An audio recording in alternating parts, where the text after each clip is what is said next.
It was just to have a kind of a room. We hadn't defined the use of it. I mean, I think the application was submitted as a studio. The structure is kind of simple in one sense, but actually it was technically very difficult to make. There were lots of potential problems, sort of water draining off and how you join the panels. He's actually made it so the panels could be removed should there ever be a need for a repair. It was just an overfilled garage. This is now my home office. All the people in the family have a use for it. So I have a daughter that's a dancer, and then it's kind of it's in constant use. It looks bigger than I thought it would, actually. In one sense, it seemed a lot of work for not a very big space, but in fact it's generous enough for all the things we need to do, so I'm very pleased with that.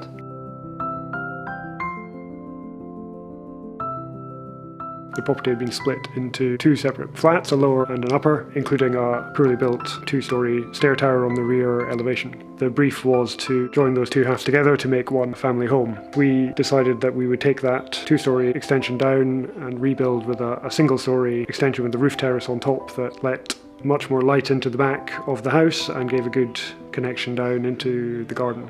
The whole house was reorganised with kitchen accommodation going to the street-facing room, opening up a large living space from front to back and making 4 bedrooms on the lower storey. We're surveying the original stair tower and found a remnant of an original curved stair tower, and that sparked an idea about reinstating a curved building form centrally placed on the rear facade, and that gave a kind of elegant, rounded form that had a good scale and a good character in relation to the original Georgian building. It's quite playful, the balustrading and the way the steps wrap around the outside of the curved shape. The design gave us a space that was more usable despite being kind of smaller than we might have imagined, but also something that allows our kids to come home from school, immediately open the door out into quite an inviting and safe space. And that's been the biggest change for us in lifestyle, is that actually we spend a lot more time outside, which is so important, especially with the light that comes in at the back. It feels more open and feels like a bigger house somehow.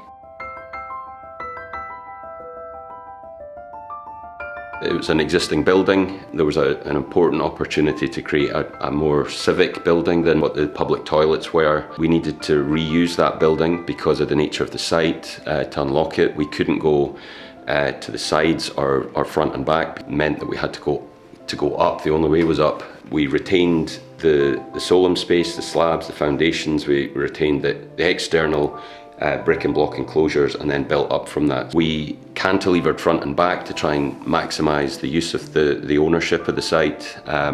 Sitting right on the street corner, there's the long views. You come down the hill up from Broughton Street all the way down, and the roof was very important. We wanted to create a volume, a new pavilion, but also one that nestled into the surrounding city. So the roof lights then creates a volume for the restaurant space that then opens the building up to bring sun in and to engage with the treetops on the bank beyond. We tried to make it out of as small components as possible, but still being able to deliver what we were looking to achieve, and then I suppose reinvigorating it and making something new for the city.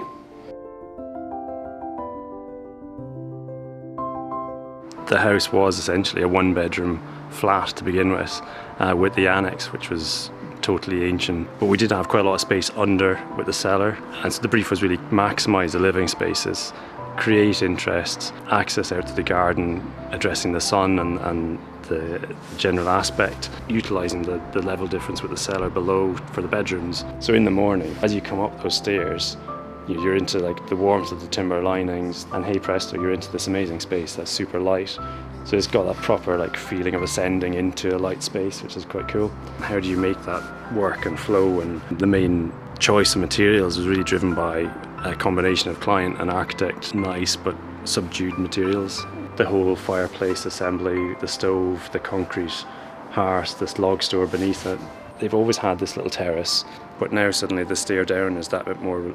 It's actually a lot better than it was. It's easier flowing. The material is all continuous. You're trying to create little glimpse views and little connections that you could easily do without, but they add a little bit of interest. But equally, there's a bit of boldness to this with the white and black cladding. They're all little things, but it's enough. And I think the risk is sometimes you go too far and you create too many ideas.